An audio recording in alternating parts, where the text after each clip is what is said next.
Başkanlarımız, uluslararası kuruluşların değerli temsilcileri ve Malatya Büyükşehir Belediyesi'nin ev sahibileştirilmesi, taahhütlerden uluslararası finansmanla afetlerden etkilenen felaketi olarak hafızalarımızda daha sürdürülebilir ve iklim açısından şehirlerimizin geleceğine yönelik bir videoya başlıyoruz. Her sokağında geleceği, her süren çalışmalarla Türkiye'nin en büyük rezerv alanı Malatya'da. Yaklaşık 350 kilometre yağmur sularının 12 kilometrelik Yerbaşı Mahallesi'nin tamamında, Şehit Teyze ve Kaştepe mahallelerinde ise Mescid-i Şehir olarak planladık. Artık halkımızın hizmetinde. Ordu Yeni Kap'la ilgili çalışmalarımız devam ediyor. Bir kavşağından geçerek 100. Yıl Parkı'na okul ulaşımına nefes aldıracağım. 1,2 milyar liralık bir yatırımla çalışmaları tüm hızıyla Başkanımız Recep Tayyip Erdoğan'a bu anlamlı organizasyonun ülkemizde düzenlenmesini, Malatya'mızın ayağa kalkmasında ortaya koyduğu vizyon ve kararlı duruşla Malatya'mızı yeniden ayağa kaldıran Sayın Cumhurbaşkanımıza şükranlarımı sunuyorum. Çevre Şehircilik ve İklim Değişikliği Bakanımız Murat Kurum'a yürekten teşekkür ediyorum. Bu sürecin her aşamasında Malatya'yı yalnız bırakmayan TOKİ'ye, Emlak Konut'a, AFAD'a, Kentsel Dönüşüm Başkanlığı'na ve emeği geçen devletimizin paydaş tüm kurumlarına ayrıca teşekkür ediyorum. 6 Şubat'ta asrın felaketinde sadece binalarımızı kaybetmedik, canlarımızı kaybettik, yüreğimiz sızladı. Tarihimiz yaralandı. Şehrimizin bir kısmı yerle bir oldu. O acıyı, o günleri hiçbir zaman unutmayacağız. Ama biz Malatyalılar tarih boyunca yeniden ayağa kalkmayı bilen bir milletin evlatlarıyız. Ve şunu gururla söylüyorum. Biz şehrimizi daha güçlü, daha güvenli, daha dirençli bir şekilde yeniden inşa ediyoruz. Devletimizle, milletimizle, esnafımızla, gençlerimizle ve yaşlılarımızla el ele verdik. İşte dirençli şehir dediğimiz şey de tam da budur.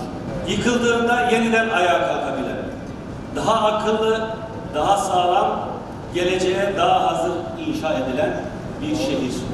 Ve biz bu direnci sadece binalarla değil, suyuyla, toprağıyla, doğasıyla bütün bir şehir olarak kuruyoruz.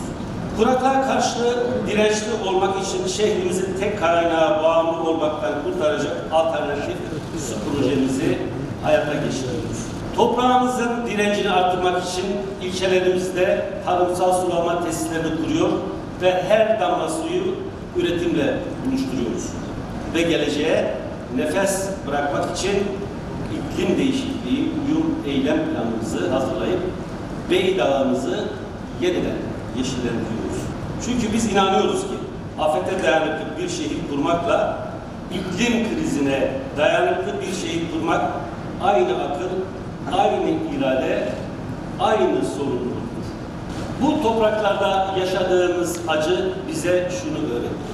İklim krizini ve afet riskini önce şehirler hisseder, çözümünü de önce şehirler üretir. Bugün Malatya'da bu çözümün canlı bir örneğidir. Burada bu güzel buluşmadan Antalya'ya, oradan da tüm dünyaya taşımak istediğimiz mesaj nettir. Afetin vurduğu şehirler umutsuzluğun değil, umudun ve dirayetin merkezi olabilir. Yeter ki dayanışmayı, aklı ve iradeyi elden bırakmayın. Şehrimizi iklim krizine karşı daha dirençli, daha sürdürülebilir bir vizyonla yeniden inşa ediyoruz.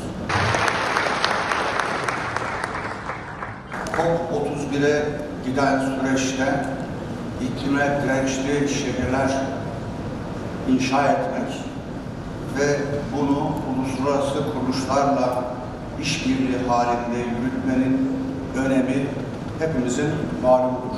Bu kapsamda COP31'in Türkiye'de düzenlenmesi, Antalya'mıza düzenlenmesi, COP31'e giden süreçte Malatya'mızda tekrar konunun detaylı şekilde ele alınması ve Antalya'daki COP31'in başarılı bir şekilde gerçekleştirilmesi bakımından da önemli olduğunu vurgulamak istiyorum. Türkiye olarak Kasım ayında Antalya'da gerçekleştirecek COP31'e ev sahipliği yapmaya hazırlanıyoruz. COP31, Sayın Bakanımız Murat Kurum'un da vurguladığı üzere COP31'in bir uygulama COP'u olması hedeflenmektedir. Bu yaklaşım iklim gündeminde uygulama kapasitesinin yerel düzeyde sonuç üretmenin ve şehirlerin dirençliliğini artırarak somut adımların önemini açıkça ortaya koymaktadır. Bu kapsamda iklime dirençli şehirler başlığı COP31'e giden süreçte öne çıkan temel önceliklerden biri. İBank olarak bizler Çevre Şehircilik ve İklim Değişikliği Bakanlığımızla ilişkili bir kalkınma ve yatırım bankası olarak 1933 yılından bu yana yerel yönetimlerimize finansal ve teknik destek sağlıyoruz.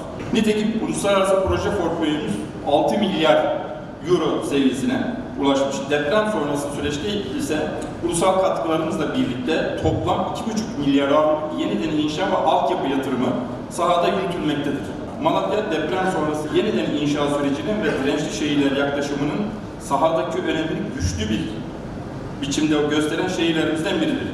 Bu nedenle burada yapacağımız değerlendirmelerin iklime dirençli şehirler, deprem sonrası da daha iyisini yeniden inşa etme, çok paydaşlı finansman mekanizmaları ve etkin proje yönetimi başlıklarıyla önemli çıktılar üreteceğine inanıyoruz.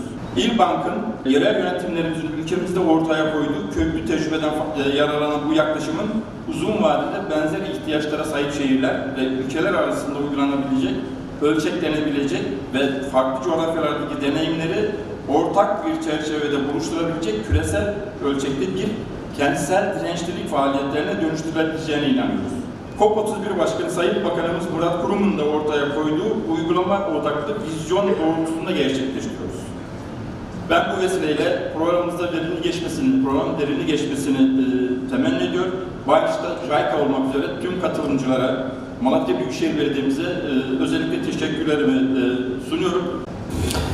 Distinguished guests, it is my great pleasure to extend my warmest congratulations on the event, Developing Climate Resilient Cities in the Lead-up to COP31, from commitment to action, held here in Malatya. TOKİ Başkanımıza da çok teşekkür ediyoruz. Yaptıklarınızdaki kare kodları okuttuğunuzda her bir katılımcımız adına Malatya'da fidan dikilecek